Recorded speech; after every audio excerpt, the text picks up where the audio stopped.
Queridos, no domingo passado, pastor Saulo ministrou sobre frutos reconhecidos, ou melhor, reconhecidos pelos frutos que produzimos. Ele falou que de uma árvore boa só sairá frutos bons, e não há como sair frutos bons de uma árvore má, e que essa árvore boa é Jesus Cristo. E se nós estamos enxertados nele, ligados a ele, certamente iremos produzir frutos bons. Durante essa ministração da semana passada, me lembrei de um livro que eu já li há muito tempo, que fala muito sobre identidade, e os frutos do Senhor falam sobre isso, sobre identidade. E dentro de uma das vezes que li esse livro, eu considero o meu livro de cabeceira, o Senhor me levou a refletir sobre essa temática. E após refletir sobre essa temática, eu fui conduzido a escrever o sermão de hoje. Fui levado e conduzido ao Senhor a escrever um sermão sobre a questão da identidade, porque se nós observarmos muito bem, uma das questões mais intrigantes de nossa vida, desde os tempos mais remotos, é a busca da nossa identidade. E isso é muito interessante. Desde os tempos remotos, o ser humano busca por sua identidade. Tanto é que saber quem somos tornou-se o grande debate de nossos dias. E existe um consenso na ciência e para quem debate nessas temáticas, de que essa questão ela é um processo contínuo de autoconhecimento e reflexão, e que isso é fortemente influenciado por nossas experiências de vida, valores pessoais e a nossa interação com a sociedade e com a tecnologia. Eles dizem que, ao contrário de um documento fixo como o nosso registro de identidade ou a nossa CNH, a identidade pessoal ela é flexível. Ou seja, algo que está sempre em construção. E desenvolveram até métodos para nos auxiliar na descoberta ou fortalecimento de nossa identidade. Alguns sugerem que nós, para descobrirmos isso, devemos observar as nossas ações e analisar com todo detalhe aquilo que nós fazemos. Aí sim nós iremos descobrir a nossa identidade. Outros propõem refletir sobre nossa história, buscando padrões desde a nossa infância, para nos auxiliar nisso. E há quem busque respostas na essência, mergulhando em nosso núcleo de crenças e de desejos, naquilo que a nossa essência tem por desejo e por crenças. Aí eu consigo descobrir qual é a minha verdadeira identidade. O fato é que no contexto social, no contexto da sociedade, saber qual é a nossa identidade exige um esforço consciente para se autoconhecer. E um esforço consciente também para fazer escolhas alinhadas aos nossos valores e também a navegar criticamente pelas influências sociais e digitais. Hoje em dia ainda temos as questões digitais. E tudo isso, segundo a ciência em quem estuda isso, é um processo contínuo de definição sobre quem você é e quem você deseja ser. Isso no contexto de sociedade. No entanto, e aqui entra a parte que eu comecei a refletir ao ler aquele livro, quando eu abro as Escrituras Sagradas, eu percebo um contraste vital nisto. Porque quando a sociedade fala que para eu conhecer a minha identidade, eu preciso de um esforço gigantesco de autoconhecimento, de analisar os meus valores, para aí sim saber quem eu sou por meio dos meus desejos, por meio daquilo que eu quero ser. As Sagradas Escrituras falam o seguinte, de que a identidade cristã não é algo que construímos, é algo que recebemos de Deus. Percebam a diferença. E este assunto tem sido urgente em nossas igrejas. Eu vejo várias pessoas com 10, 15, 20 anos de igreja e ainda estão procurando saber qual é a sua identidade. Vários seminários, conferências, cultos, vários eventos prometem falar qual é a sua identidade. Eu fico dizendo, meu Deus, por que isto acontece no meio da igreja? Sabe, isso acontece porque temos vivido dias de um evangelho superficial. De um evangelho que convence de que as pessoas são cristãs sem que elas sejam de fato. E simultaneamente, esse mesmo evangelho raso tem feito com que crentes genuínos por vezes lutem com a dúvida sobre a sua salvação. Por isso que essa temática é urgente nas igrejas de hoje. E aí, quando eu me deparo com isso, surgem algumas questões. E aí então, Marcos, como então saber se somos verdadeiramente cristãos? Como você pode ter a certeza de que é um cristão genuíno? Como você sabe e tem certeza da sua salvação?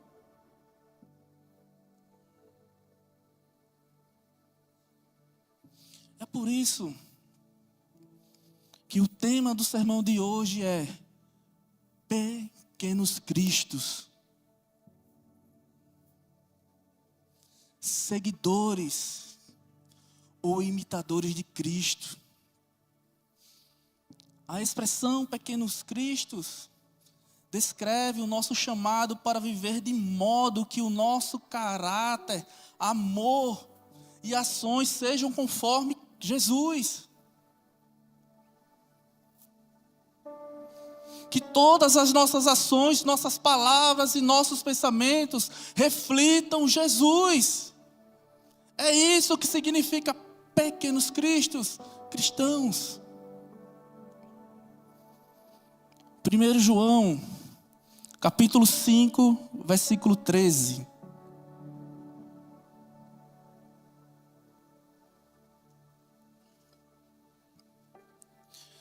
Primeiro João, capítulo 5, versículo 13. Diz o seguinte: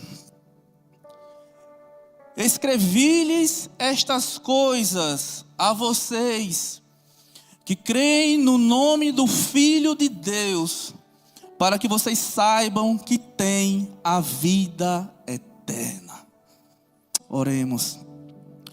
Pai querido, te damos graças por teu amor. Obrigado, Senhor, por essa noite abençoada. Obrigado, meu Deus, por tuas visitações e experiências derramadas aqui nesta casa. Neste momento, ó Pai, clamamos a Ti para que o Senhor abra as nossas mentes, abra o nosso entendimento. E que possamos ser ministrados, confrontados, transformados e edificados por Tua palavra. É o que te pedimos e agradecemos em nome de Cristo Jesus. Amém. Queridos, quando questionamos nossa fé, nós precisamos de algo mais sólido do que achismos ou mera emoção para nos sustentar. Nós precisamos da palavra de Deus. Embora o Espírito Santo nos dê testemunho interno, ele se utiliza das Escrituras para fundamentar essa certeza.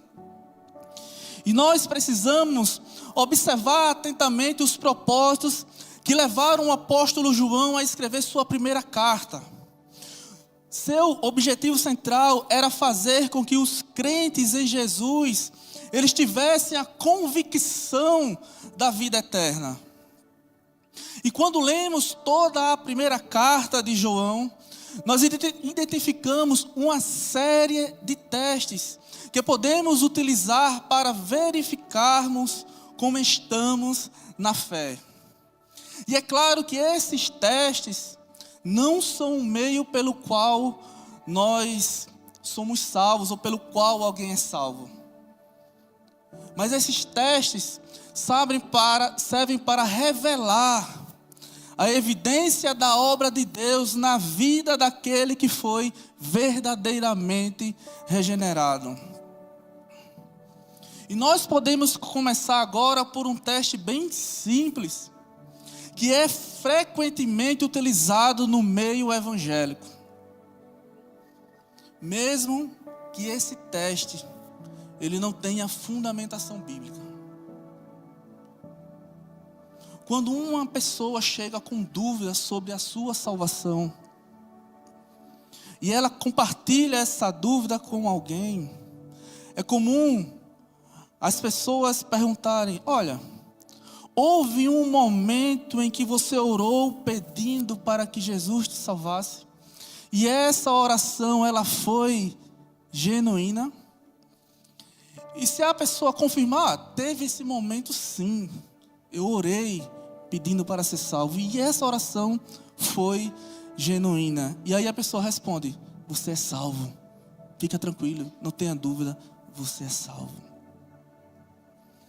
E além de dizer, não tenha dúvida, você é salvo, ainda diz, essa dúvida aí são coisas vindas do diabo para te desviar.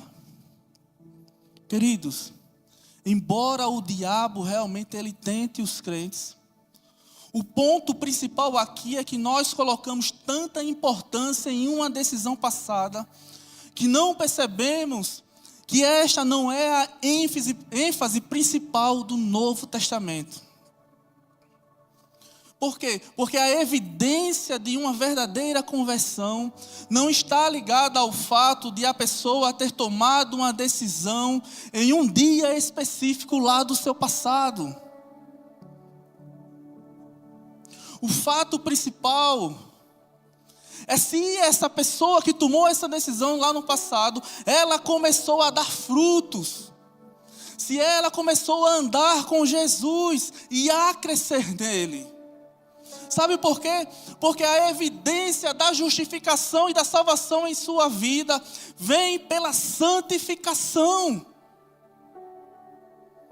Não é simplesmente por uma decisão. Precisamos mostrar os frutos. A evidência da nossa justificação é a santificação. E é por isso que nos próximos minutos olharemos para 6 testes que nós encontramos em 1 João para termos segurança da nossa salvação. O primeiro teste é de que o pequeno Cristo verdadeiro, ele anda na luz. 1 João, capítulo 1, dos versículos 5 ao 7, diz o seguinte: esta é a mensagem que dele ouvimos e transmitimos a vocês. Deus é luz, nele não há treva alguma. Se afirmarmos que temos comunhão com ele, mas andamos nas trevas, mentimos e não praticamos a verdade. Se, porém, andamos na luz, como ele está na luz, temos comunhão uns com os outros. E o sangue de Jesus, seu Filho, nos purifica de todo pecado. Aleluia! Quando pensamos que Deus é luz, Logo concluímos que isso está relacionado à sua santidade. E até que esse conceito, ele se encontra no texto que acabamos de ler. Deus, de fato, Ele é santo. No entanto, faz-se necessário entendermos o contexto dessa declaração feita por João. E ao lermos toda a carta, e peço que durante a semana leiam essa carta, ela tem apenas 5 capítulos. Fica nítida a existência de falsos mestres na igreja, que possivelmente deram início a uma seita chamada gnosticismo. Eles ensinavam que Deus estava oculto e que não poderíamos conhecê-lo plenamente e nem saber a sua vontade. E que nós só conseguiríamos saber a vontade de Deus se nós fôssemos espiritualmente superiores. Então, diante desse ensino herético, João ele afirma que Deus é luz, que Deus se revela e que Ele nos mostra claramente quem Ele é e qual é a sua vontade. Então, nesse contexto, o que significa andar em trevas? Andar nas trevas é um estilo de vida. É viver de uma forma que contradiz a vontade revelada de Deus.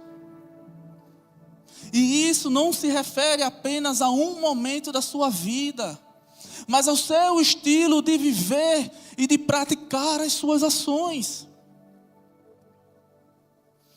Igualmente, andar na luz significa viver de tal forma que nos conformamos à vontade de Deus.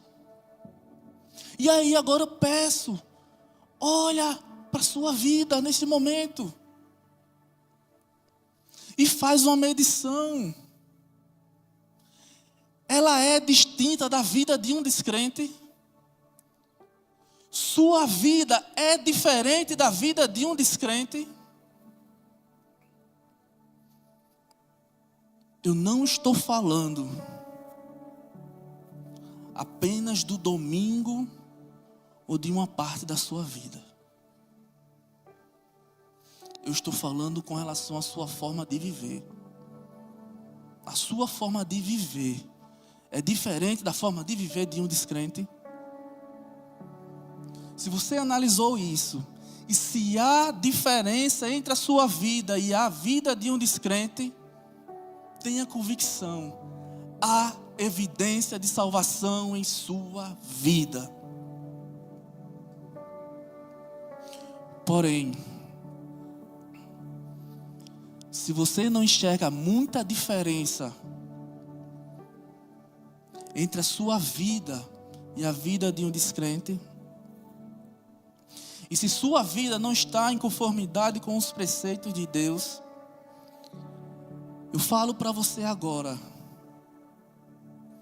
é perigoso você andar e carregar uma Bíblia cheio de certeza de salvação.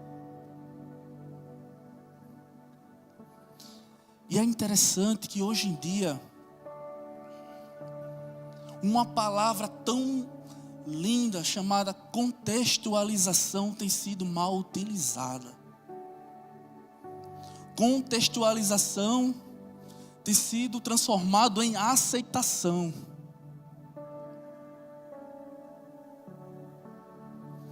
Olha, eu preciso contextualizar com a cultura a qual eu estou inserido.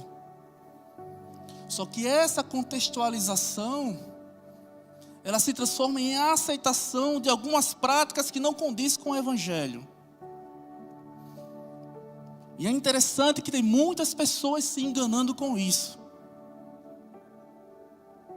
E para aquelas que não entendem o que é contextualização, eu incentivo urgentemente a lerem o livro de Atos e olhar como o apóstolo Paulo fazia em suas viagens missionárias e como ele contextualizava. Como lá quando ele contextualizou a questão do Deus desconhecido. ele contextualizou para o Evangelho. Ele não se impregnou com aquelas práticas pagãs daquele povo. Mas hoje em dia, tem muita gente que se agarra, é questão de cultura, eu preciso contextualizar e eu preciso aceitar. Tenha muito cuidado com isso. Tenho duas provas disso. Duas questões. No Brasil existe um feriado de quase uma semana. Passou agora recentemente. Tem muitas pessoas que se dizem cristãs e que defendem que deve se aceitar como cultura. Tem certeza que é cultura?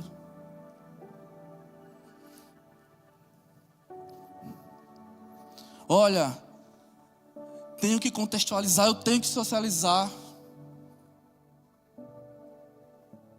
E aí eu mando meus filhos lá para participar daquela festa, porque faz parte da cultura da nação.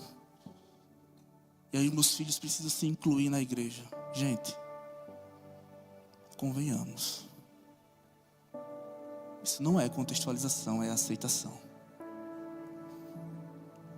E existe outra, no dia 31 de outubro, que nem cultura, nem dita cultura nacional é, mas agora estão querendo dizer que é cultura nacional, que é o dia do Halloween. E da mesma forma que acontece lá naquele feriado de carnaval de uma semana, muitos pais ditos cristãos estão fantasiando os seus filhos e mandando ele para a escola dessa forma.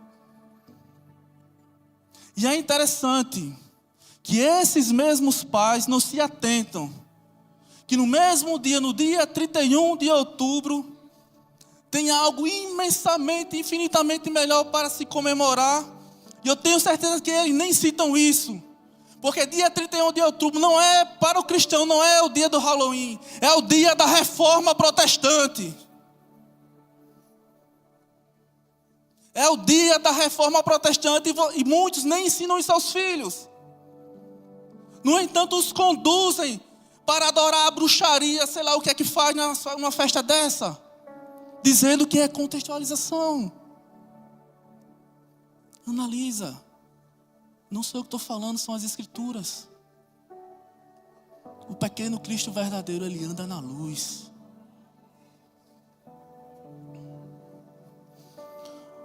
O segundo teste é o de que o pequeno Cristo verdadeiro reconhece o pecado na sua vida. 1 João, capítulo 1, versículos do 8 ao 10.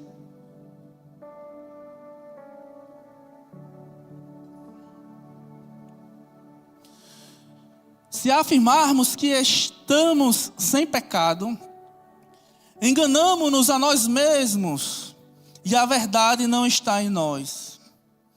Se confessarmos os nossos pecados, Ele é fiel e justo para perdoar os nossos pecados e nos purificar de toda injustiça. Se afirmarmos que não temos cometido pecado, fazemos de Deus um mentiroso.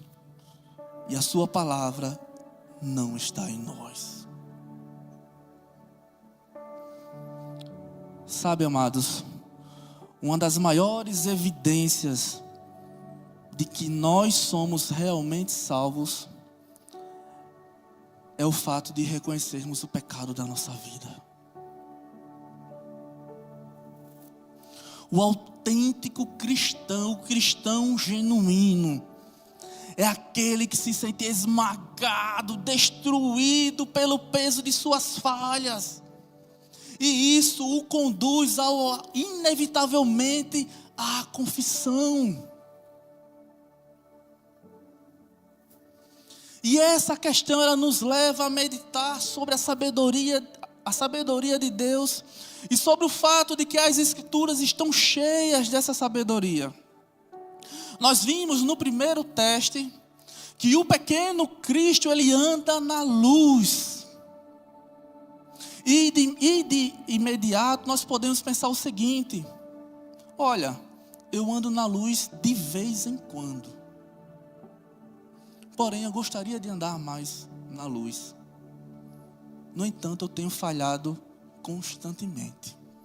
Quando nós vimos aquele primeiro teste de forma isolada, nós pensamos nisso.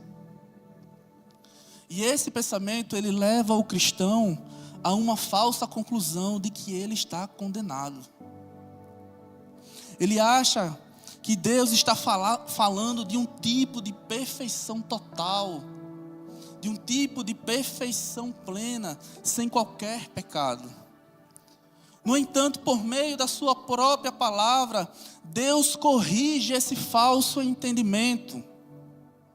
Nós precisamos compreender que uma grande evidência de que você é um verdadeiro cristão não é o fato de viver sem pecado, mas é que quando você peca, isso destrói o seu coração e te leva ao arrependimento e, consequentemente, à confissão. A carta de 1 João, ela condena a autojustiça. A ideia de que somos pessoas boas e que iremos para o céu por causa de nossas boas ações. Esse tipo de pensamento contradiz o que fala as Escrituras Sagradas. Queridos, o pequeno Cristo, ele reconhece que suas boas obras não passam de trapos de imundícia. E que mesmo tendo sido salvo, ele luta constantemente contra o pecado. O pequeno Cristo, o cristão autêntico, ele tem consciência disso. Todos os dias é uma luta diária contra o pecado. E ele clama: Senhor, me resgata mais uma vez neste dia, com o único propósito de te adorar e te glorificar. E esse resgate não é de algo mal que aconteça na rua. É resgate de mim mesmo. De minha natureza humana e pecaminosa. Sabe, a nossa vida, ela deve ser marcada por confissão. Como já vimos, a primeira marca do verdadeiro cristão é que ele anda em conformidade com a vontade de Deus. Ele anda de acordo com aquilo que Deus revelou de si mesmo. E que a segunda marca é que, quando ele se desvia dessa vontade, da vontade do seu Senhor, o Espírito Santo, que habita dentro do cristão, ele o convence do pecado e o próprio Espírito conduz ao arrependimento e à confissão. Aleluia! Glória a Deus! Prestem atenção. O terceiro teste, queridos, é que o pequeno Cristo verdadeiro, ele ama os mandamentos de Deus. 1 João, capítulo 2, versículos do 3 ao 5. Sabemos que o conhecemos se obedecemos aos seus mandamentos. Aquele que diz: eu o conheço, mas não obedece aos seus mandamentos, é mentiroso. E a verdade não está nele. Mas, se alguém obedece à sua palavra, nele verdadeiramente o amor de Deus está aperfeiçoado. Desta forma, sabemos que estamos nele. Queridos, eu confesso que isso é de certo modo amedrontador. E é exatamente por causa disto que precisamos entender bem o que está sendo dito aqui por João. Não se trata de uma obediência perfeita, nem de uma vida sem pecado, mas de uma nova disposição de coração. É disso que trata esse texto. E o interessante nessa questão, se vocês observarem direito nesse texto que acabamos de ler, é o fato de que, se nós afirmamos guardar os mandamentos de Deus de forma plena, ou seja, de forma perfeita, a verdade não está em nós. Mas, se nós não guardarmos estes mesmos mandamentos, também não possuímos a verdade. O fato aqui é que se nós temos um relacionamento com o Senhor, o fato aqui é que se você declara a plenos pulmões que tem um relacionamento com o Senhor, inevitavelmente você terá que ter um relacionamento diferente com o pecado e com a sua palavra. O fato é esse. Se você diz que tem um relacionamento com o Senhor, mais uma vez eu vou repetir, inevitavelmente, você precisa ter um relacionamento diferente com o pecado e com a palavra de Deus. Um exemplo bem direto para vocês entenderem. Imagine um descrente no período do carnaval. Será que ele está preocupado com os mandamentos de Deus? Claro que não. Ele não se preocupa com as verdades bíblicas, com os mandamentos bíblicos. No entanto, o verdadeiro cristão, ele ama aquilo que antes ignorava. Ele ama a palavra de Deus. Ele ama a lei do seu Senhor. Ele ama aquilo que antes ele ignorava. Um pequeno Cristo autêntico, ele deseja obedecer às Escrituras Sagradas e os mandamentos de Deus. E quando falha, ele é conduzido ao arrependimento. Quando ele percebe que falhou, ele confessa ao seu Senhor, ele se arrepende. Pai, pequei contra ti, me perdoa. Ele não ignora as Escrituras Sagradas. Precisamos ter um relacionamento íntimo com a palavra de Deus. Precisamos ter um relacionamento íntimo e diário com a palavra de Deus. E olha, eu não estou falando aqui de você ir à Bíblia procurando todo tipo de promessa de prosperidade, que muito é falado aí nas redes sociais, em algumas igrejas. Olha, venha para a Bíblia, vá ler a Bíblia procurando uma promessa de prosperidade. E parece que só existe isso na Bíblia. Eu não estou falando disso não. Eu estou falando, Casa Maceió, para você ir à Bíblia, para encontrar Deus. É por isso que o pequeno Cristo vai à Bíblia. Ele vai com a expectativa de encontrar Deus lá. Sabe? E até as Escrituras Sagradas, procurando encontrar algo que não seja o seu Senhor. Isso é inaceitável para um pequeno Cristo. É inaceitável. Você não deve ir em busca de uma promessa de prosperidade. Você deve ir em busca do seu Senhor, do seu amado, da razão da sua existência. É por isso que nós vamos até a Bíblia. É para encontrá-lo e saber o que Ele tem para as nossas vidas.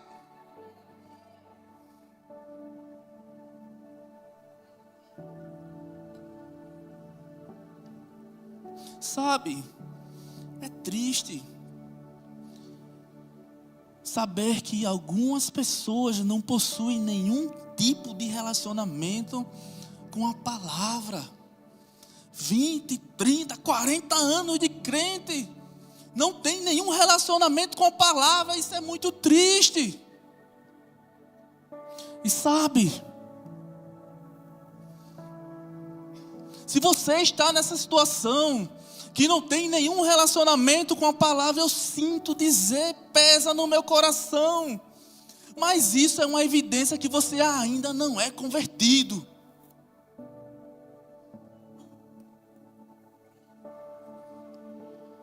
Nós devemos compreender que precisamos amar a lei de Deus. Queridos, a lei de Deus é boa, ela é agradável. O que é ruim são as implicações do descumprimento da lei. Mas os mandamentos do Senhor é bom, são excelentes. Precisamos amá-los.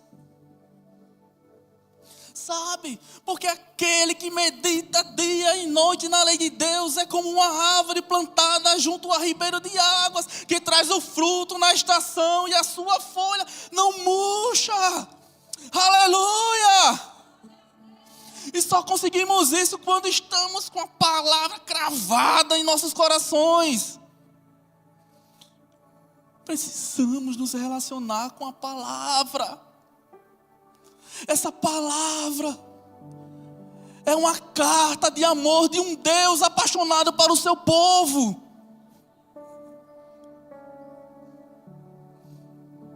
Aqui está a maior declaração de amor da história. Precisamos nos relacionar com ela intensamente e diariamente. Se apaixone por esta palavra. Aleluia.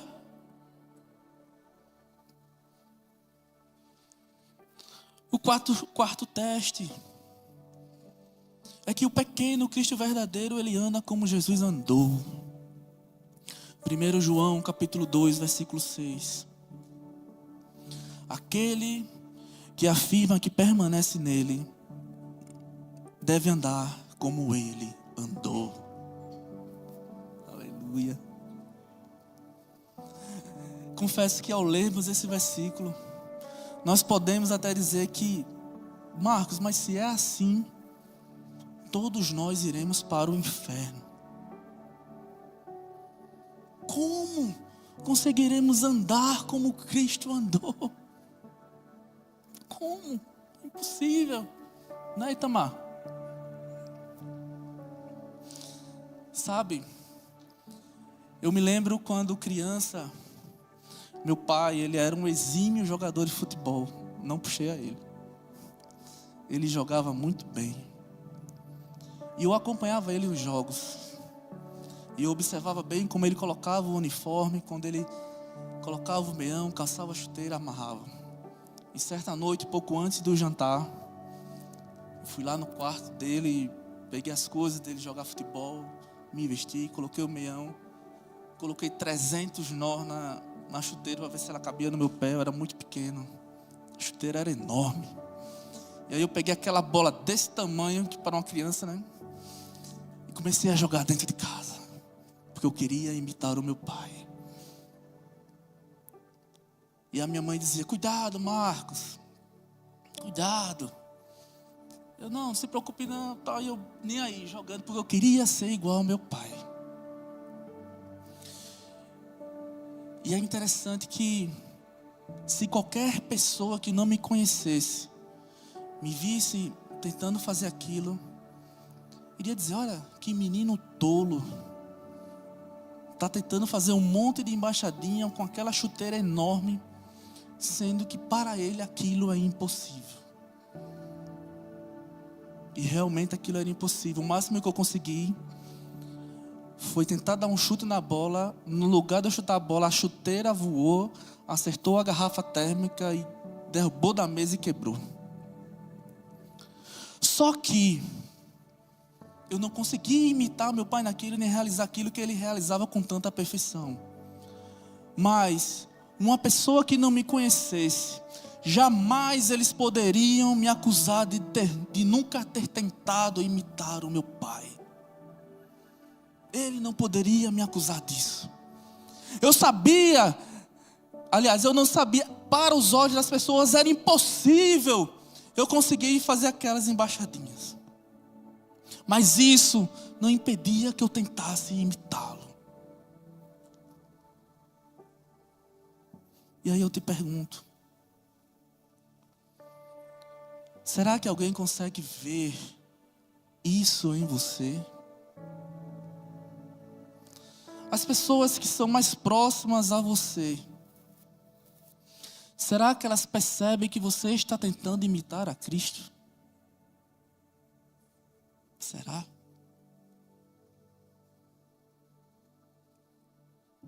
Queridos, imitação é uma palavra importantíssima na vida de um pequeno Cristo autêntico. Sabe por quê? Porque um cristão genuíno, ele deseja e quer ser igual a Jesus. E esse é o desejo do Pai. O Pai quer que a cada dia você seja mais semelhante a Cristo, que a cada dia você seja mais igual a Cristo. Esse é o desejo do Pai.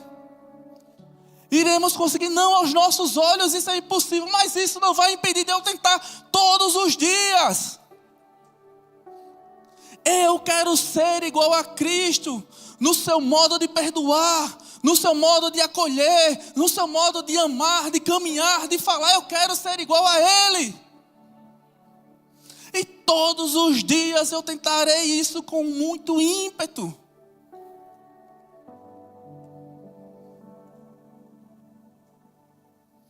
O cristão autêntico, ele não busca padrões mundanos e nem de celebridades. Eu me sinto hoje tão feliz quando alguém fala de alguma determinada celebridade do mundo e eu nem sei quem é.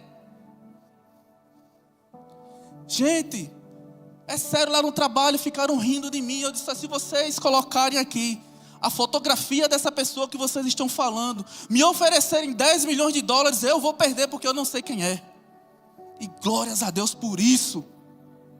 Glórias a Deus por isso.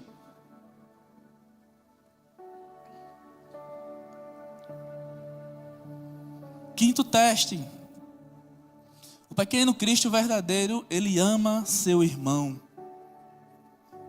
1 João capítulo 2, versículos do 7 ao 10, diz o seguinte: Amados, não lhes escrevo um mandamento novo, mas um mandamento antigo, que você tem desde o princípio, a mensagem que ouviram. No entanto, eu lhes escrevo um mandamento novo, o qual é verdadeiro nele e em vocês, pois as trevas estão se dissipando e já brilha a verdadeira luz. Quem afirma estar na luz, mas odeia seu irmão, continua nas trevas. Quem ama seu irmão permanece na luz, e nele não há causa de tropeço. Esse texto, ele nos parece um pouco confuso, né? Porque ele nos leva até a questionar se João está escrevendo um mandamento novo ou antigo. Se nós questionássemos isso a João hoje, certamente ele nos diria que ele está falando sobre um mandamento que é ao mesmo tempo novo e antigo.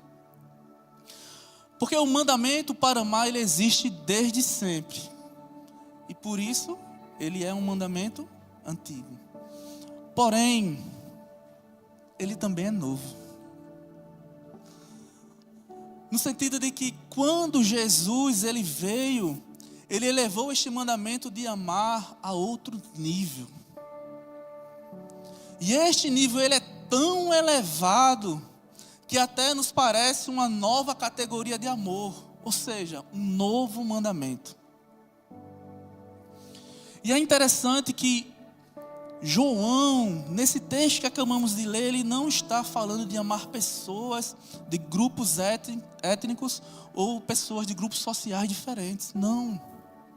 A ideia central aqui do texto é do amor por outros cristãos. A ideia central aqui do texto é sobre um verdadeiro desejo por comunhão com outros irmãos. É sobre verdadeiro sacrifício de serviço para com outros irmãos. Esse texto ele se fundamenta muito naquilo que Jesus falou lá em Mateus 25, dos versículos 31 ao 40, quando Jesus fala: eu era estrangeiro e me acolheste, eu estive enfermo e cuidaste de mim, eu estive preso e fosse me visitar. Geralmente, quando as pessoas leem esse texto de Mateus, eles pensam logo e têm a ideia de que devemos criar um ministério de visitação prisional ou um ministério de ajuda aos pobres. Isso é muito importante que nós venhamos a fazer. Mas o texto não está se referindo a isso. Esse texto de Mateus, e aqui o que João fala, ele está se referindo ao cuidado e o zelo dos irmãos dentro da congregação, de um irmão para com o outro. E esse amor e esse serviço, ele deve ser sacrificial. Ele deve ser genuíno, deve ser verdadeiro. Na época que Mateus foi escrito, os prisioneiros, eles eram despidos, eles não tinham alimento. E só conseguiam isso se alguém fosse levar para eles. No entanto, no caso do cristão que sofria perseguição, certamente aquele que fosse levar provavelmente seria preso também, porque era cristão, né? É desse tipo de amor que João está falando aqui. De um amor sacrificial. De um amor genuíno. E é claro que nós não somos salvos pelo nosso amor pelos irmãos. Mas esse amor por nossos irmãos, esse zelo, essa comunhão, esse cuidado, esse serviço sacrificial é evidência de salvação. É evidência de salvação. E aí eu pergunto a vocês: você ama o povo de Deus? Você ama os seus irmãos? E isso não significa vir aos cultos todos os domingos, nem ir a todas as conexões, nem participar dos cultos de redes. Mas em estar ativamente envolvido no serviço ao povo de Deus. Será que se às 3 horas da manhã um irmão necessitado ligar para você, ele vai encontrar o seu celular ligado?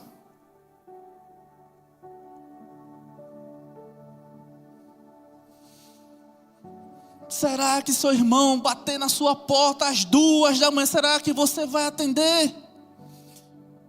E se você atender a ligação, será que você vai atender a necessidade dele? Será que quando você chega estourado e cansado de um dia de trabalho, 21 horas, a única coisa que você quer é tomar um banho, jantar e dormir? Mas naquele momento, o pastor liga para você: necessitamos visitar o irmão fulano. Será que você vai? Você ama o povo de Deus? Quais sacrifícios você tem feito em prol deste povo? O que você tem feito em prol do povo de Deus? Você tem atendido às necessidades dele?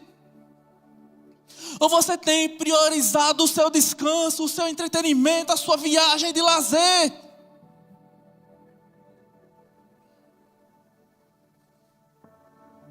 Precisamos cuidar uns dos outros. Quais são os sacrifícios que você tem feito? Mostre-me as suas marcas. Mostre-me as suas cicatrizes.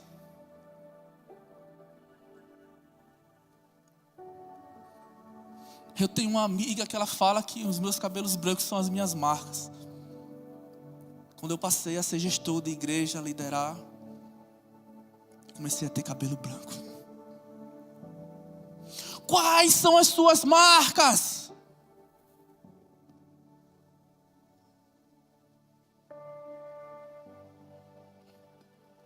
Sexto e último teste. O pequeno Cristo verdadeiro não ama o mundo. 1 João capítulo 2, versículos 15 e 16. Não amem o mundo, nem o que nele há. Se alguém amar o mundo, o amor do Pai não está nele. Pois tudo o que há no mundo, a cobiça da carne, a cobiça dos olhos e a ostentação dos bens, não provém do Pai, mas do mundo. Se você é um pequeno Cristo verdadeiro, Deus constantemente vai atraí-lo para fora do mundo. Ele vai te trazer constantemente para perto dele. E me permita-me aqui fazer uma pausa no sermão.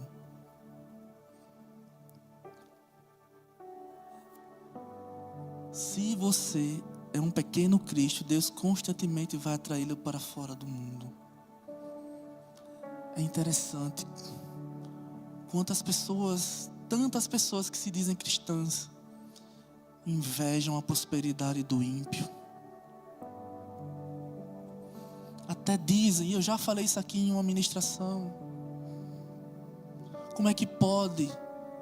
Ele é ímpio, ele é descrente, ele rejeita os mandamentos de Deus, mas ele é próspero, ele tem ganhado rios de dinheiro, ele viaja direto, até parece que ele não tem problemas, a saúde dele é perfeita.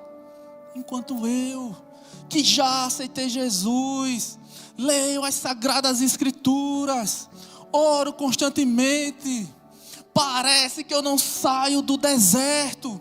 É um deserto atrás do outro, e quando eu saio do um, já volto para outro deserto. Como isso é possível? Cuidado, queridos, não invejem o ímpio. Sabe, as Sagradas Escrituras dizem o seguinte: amei Jacó, mas odiei Esaú. E o que isso significa?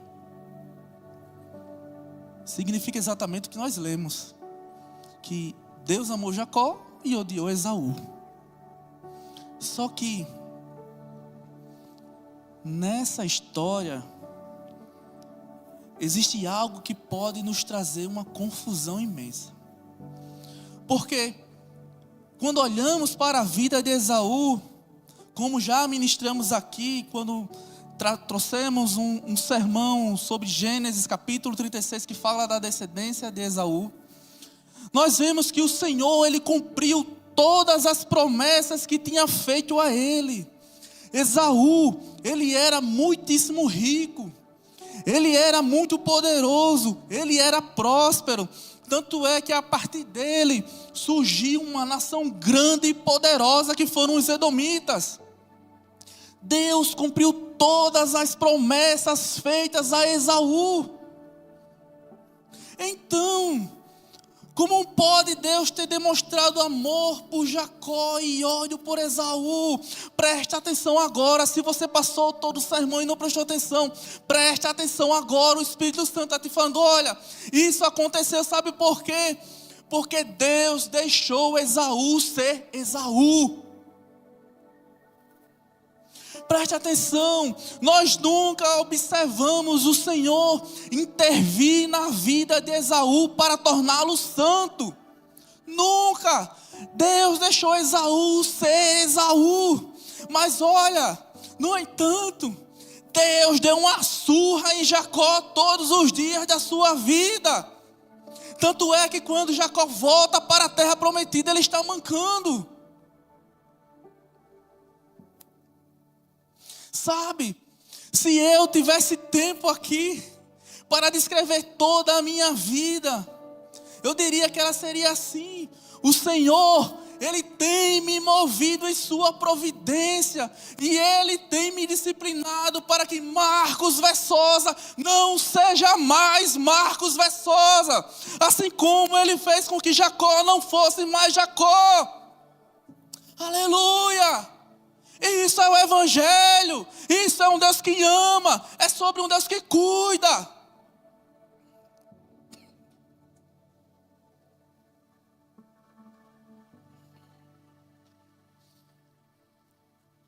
Sabe, Se você é um cristão verdadeiro, Deus, Ele é o seu dono. E Ele tem zelo pelos seus. Sabe, Deus, Ele não vai deixar você viver de qualquer maneira, senão conforme a vontade e os propósitos dEle para a tua vida. Entenda isso, crente. Quando você está passando pelo deserto, é porque Deus está te atraindo, está te puxando para o lado dEle, para te transformar em santo, para te santificar. Não queira que Ele te trate como Esaú. Ele deixou Esaú viver como Esaú. Ele deixa o ímpio viver como um ímpio. Porém, aos que é dele, Ele cuida. Ele trata. Ele confronta. Ele transforma. Ele edifica. E Ele faz conforme a vontade dEle. Fica de pé, queridos. Aleluia.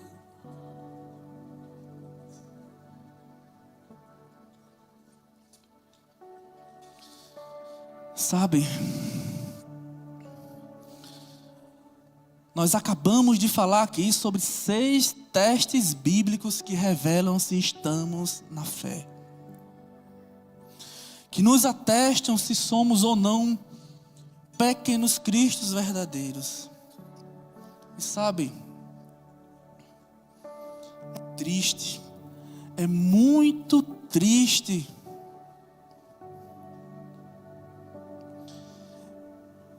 ver que nos dias de hoje estão pregando um Deus inofensivo, um Deus que carece de autoridade sobre a vida humana. É triste. Muitos pregadores têm trazido essa mensagem de um Deus sem autoridade sobre a vida humana. É triste isso. Eles pregam um Deus que apenas sugere como agir. Um consultor, que ele sugere, olha, tem uma sugestão, haja dessa forma. E que se você não concordar com essa forma de agir, Deus simplesmente Ele se retira. Isso é triste demais. Sabe, para esse tipo de pregação, eu tenho uma resposta muito simples e muito direta. Deus, Ele é o soberano. Seu plano não fica à mercê da vontade humana. Ele é o supremo, Ele é o criador de todas as coisas. Ele é soberano sobre absolutamente tudo. E não é a simples vontade humana que vai mudar os planos de Deus. Sabe, alguns até ousam a dizer que o Senhor não pode fazer nada se eles não abrirem a porta dos seus corações. No entanto, quando eu olho para as Escrituras, eu vejo que se Deus não abrir o nosso entendimento para a necessidade de salvação, nada poderá ser feito em nosso coração. Vejam, não tem nada a ver com a vontade humana, é vontade soberana de Deus. Se Ele tem essa vontade, Ele vai abrir o seu coração. Não apenas abrir, Ele vai derrubar a porta do seu coração e entrar. É Ele que nos convence do pecado. É Ele que nos convence da justiça e do juízo. Sem a ação de Deus em nosso coração, jamais nos prostraríamos diante dEle. Queridos, entenda de uma vez por todas. Se o Senhor te chamou, o propósito dEle é de te fazer santo. E sabe, mas Ele vai cumprir esse propósito, pois Ele é um Deus zeloso, soberano e todo-poderoso. Ele te ama e Ele não vai deixar você viver de qualquer maneira. Se Ele te chamou, Ele vai agir. Se for necessário, Ele te leva para o deserto, 1 vez, 2 vezes, 1000 vezes, 1 milhão de vezes, para te tratar, para te tornar santo. Não inveje a vida do ímpio.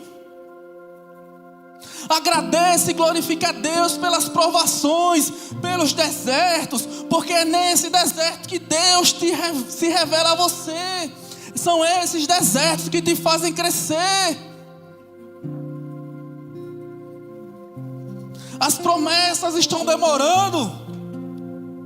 Descansa no Senhor, porque se a promessa é dele, Ele vai cumprir. Só que Ele só vai cumprir quando você estiver pronto, quando você estiver centrado na vontade dEle, caminhando conforme a vontade dEle. A sua oração não deve ser: por que está demorando essa promessa, Senhor? Mas sim: o Senhor, o que falta é eu aprender para receber essa promessa. Me ensina o quanto antes. Agora eu pergunto a vocês: o Senhor está agindo assim em sua vida? Ele tem endireitado os teus caminhos, Ele tem te confrontado, Ele tem te levado ao deserto constantemente para te ensinar, para te educar. Enquanto o Ministério do Louvor entoa essa canção, medite sobre isso. Como o Senhor tem conduzido a sua vida, o que Ele tem feito na sua vida. Faça uma autoavaliação de como você está perante o seu Senhor neste momento. Faça uma oração, confesse se for preciso. Peça para que o Espírito Santo ministre ao seu coração agora.